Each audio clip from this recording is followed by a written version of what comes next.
Hey, I'm your host, Scott Savlov, and welcome to another edition of The Path Here. And with us, actor, producer extraordinaire, a man from Ireland, Jamie Dornan. Hey, Jamie, how are you? I'm good, Scotty. Thanks for having me. Always a pleasure.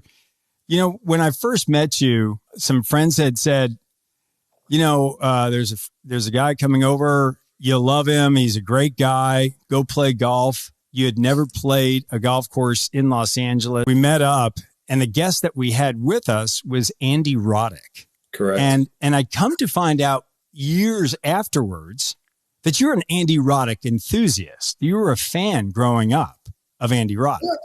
Yeah, I like the way he played the game. I played a ton of tennis when I was younger. I'm really terrible at tennis now. It's really frustrating. I don't know why. Like, it's one of those things where I'm just not good anymore. And it's not like an age thing. It's like I've forgotten how to play. I did my first level of coaching when I was 16 in tennis. I was decent at it. And I'm really crap at it now. But so I've always been a big tennis fan, not probably as much as golf, but, big fan. I always liked the sort of determination and the grit in which Andy Roddick played. So it was, and I didn't know we were going to be playing with him that day. So it was a strange thing, turn up and Andy Roddick was there, and he's a serious golfer, as you know. I mean, he's a very competitive golfer. You're an actor, you're a producer, and yet you're from a town, ironically, Holywood, just spelled differently. Hollywood, in Ireland with one L, correct? Just not correct. Two. No, one L.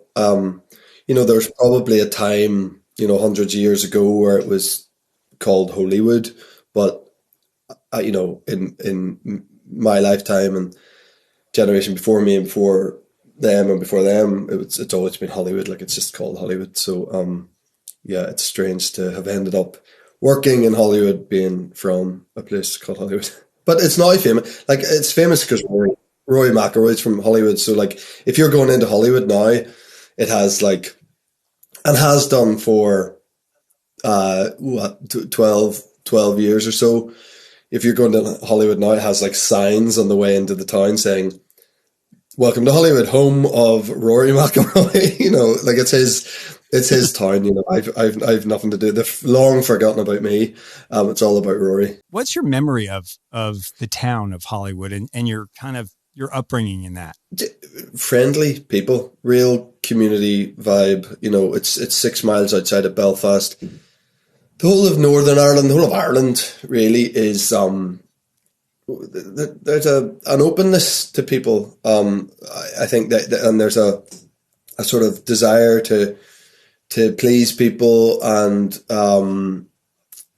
sort of welcome people. And it's a time, particularly now, when I was growing up, people didn't really want to come and visit the north of Ireland for obvious reasons. And luckily that's changed. It's changed probably more so since I left, to be honest. I left 20 years ago this August. I left 21 years ago to go to university, but I dropped out after a year. But I've been away a long time. But now, Belfast itself is a brilliant cosmopolitan city. It's got 3 Michelin star restaurants, maybe even 4 actually now. And they shoot loads of stuff there, Game of Thrones and Derry Girls in the Fall, all this big stuff. And it's incredibly... You should do a movie about Belfast. You know what? Yeah, they actually, they should. They really should.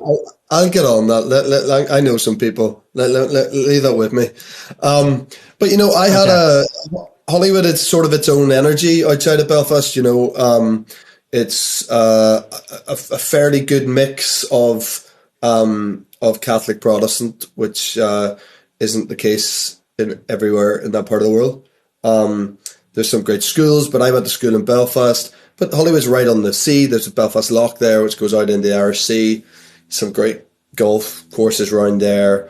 There's a reason why I had a very happy childhood, and a very middle class childhood, and was wanting for nothing. But there's a reason why stuff's filmed there now, because everything. It's a great place to grow up for this reason too. Whether you want the beach the mountains, the forest, a city center, whatever. It's all within like half an hour. You know, it's a small place. So for film productions, that's an amazing thing to have at your disposal. Not going, right, we had guys with 6 hour drive, or we've got to fly to this part to get like a forest, or, you know. So, and as a, you know, also in the same breath, as a kid growing up, to have all that stuff around you with that accessibility is a big thing, you know. And my youth was just sport, really. It was all about sport for me. You know, that's all I remember. Bit of drama, club stuff, and bit of. What did you play? What sports? So I played a bit of golf, not very well. My main sport was rugby. I went to a very big rugby school, the biggest rugby school in the north of Ireland, where rugby was taken incredibly seriously, and it really mattered. You know, you really cared about it. You know, it's kind of all you cared about. For me personally, it's kind of all I cared about.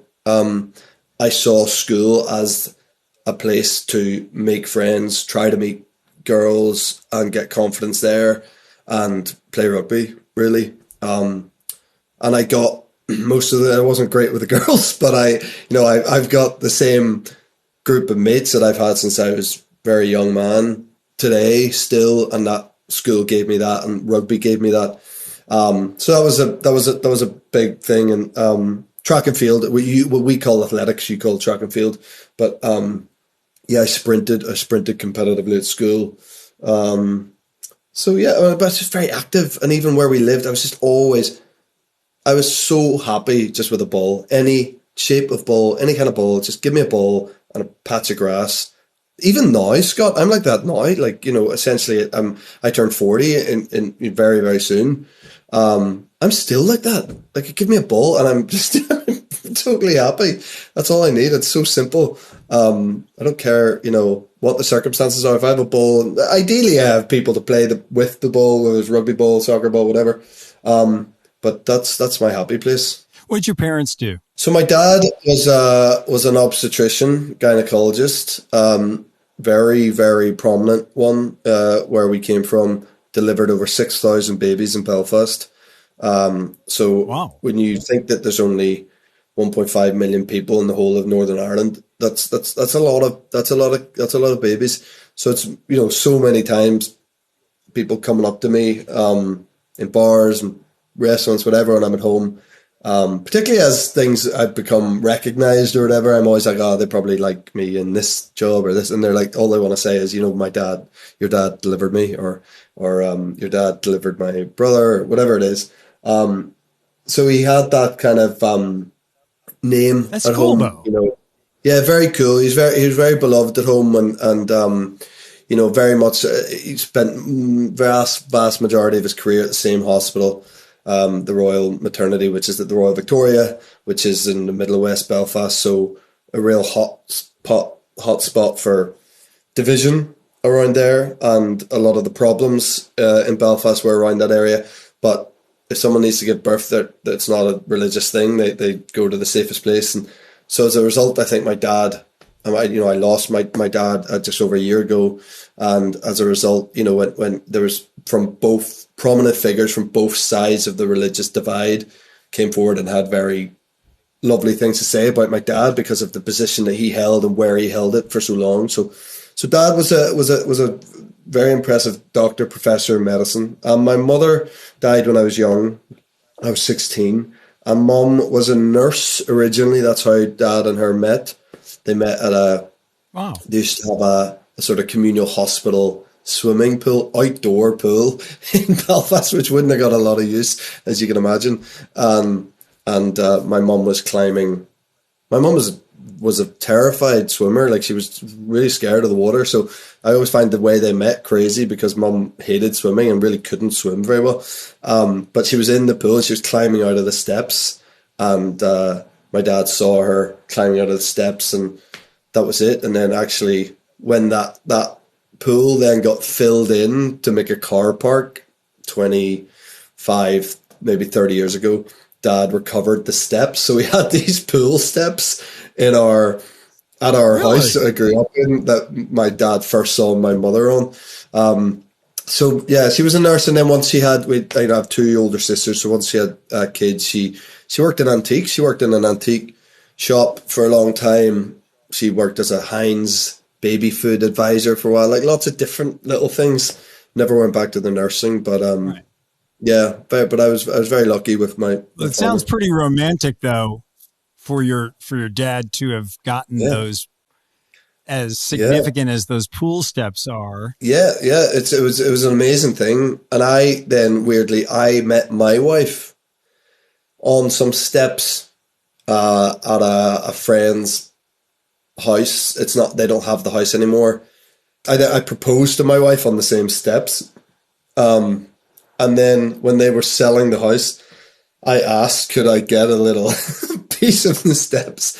So like father, like son, I asked, and they chipped a bit of the stone off. So I have this bit of stone from the steps that I met my wife on. So it's a similar sort of situation. That's fantastic. Mm-hmm. When you were with that kind of loving environment and you were young, what did you envision yourself doing? I think if you're from a small place, you are kind of programmed to a certain point to think small, is my belief. You're sort of funneled through the system. Everyone's doing the same thing around you, and you're going, well, yeah, this is what's ahead of me. I'll go, well, maybe go off to England or Scotland or anything, for maybe the south of Ireland for university. Maybe stay in Belfast for university, whatever, and then we'll come back. We'll come back to Belfast, and then that's where my life will be. And I always thought like that, and particularly with playing rugby and stuff. And I thought, I'll play probably just like good like club rugby and be an estate agent or have a job like something local.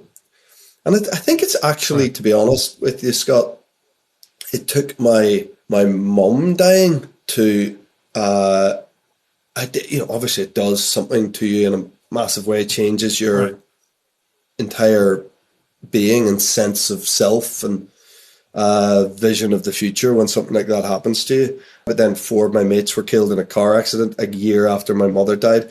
At a very tumultuous time around my mid to late teens at home, and it just totally changed me in loads of different ways. And I think it opened me up to this thing of like, these boys were taken, they're 17 years old, that just passed their driving test and they were killed in this freak accident. And I lost my mother. She was only 50. Like all these things, and I thought like I have my whole life ahead of me here, and I want to expand my horizons. It made me want to just do something other than what was expected of me, maybe, or what seemed to be in the plan, being from that island, and it's not like I went, right, I'm going to be an actor and here I go, I'm going off to London at that. But I just knew that I wanted to do something that wasn't what was laid out for me. I realized that there were so many other ways to make something of yourself. And I don't think if I hadn't gone through what I went through, I don't think I would have realized that maybe. And it gave me this sort of confidence or urge to explore